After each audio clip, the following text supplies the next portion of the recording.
The time now 7:14. Most of us know someone who's affected by dementia. Today is World Alzheimer's Day. It concentrates on spreading awareness about the disease. And here to talk about some of the common types of dementia is Dr. Cecilia Tran with Touro Family Medicine. Dr. Tran, good morning to you. This is not a single disease. No, it's not. It's not a single disease. It's more of a general term for the loss of memory, language, problem solving, and thinking abilities that can be severe enough to affect your daily life. So is this, it's just kind of a normal part of aging?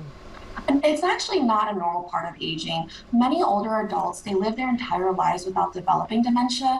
Now, we do have normal age-related memory changes, like occasionally misplacing our car keys, struggling to find a word, forgetting the most recent events. But however, like your old memories, language, and knowledge, those should all remain the same.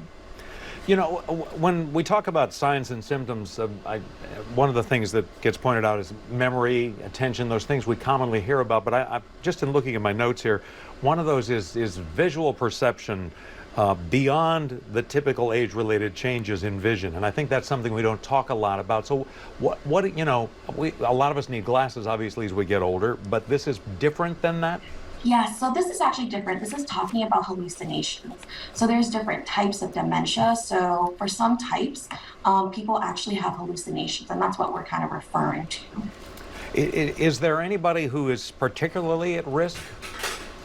The number one risk factor is going to be family history, along with age. Those are the most important ones. Other risk factors will be hypertension, high cholesterol, smoking, even a traumatic brain injury. You and I were talking before, and that there have been some studies recently that say that regular alcohol use could, contribute. That we hear all those studies about a glass of wine is good for you, but alcohol may play a role in this, together with just your lifestyle. It can, right? Because high levels of alcohol use increases your blood pressure, it increases your cholesterol, can increase some of your risk factors for strokes also. So it's all about moderation and making sure we do everything in moderation. And then, how important is it if you see either yourself or your spouse or your parent, how important is it to get to a doctor? Does getting there early help? Yes, it actually does, because there are reversible causes of dementia. Things like a side effect of a medication that doctors can review, along with sometimes vitamin deficiency or other labs that we can order to check for if there's reversible causes.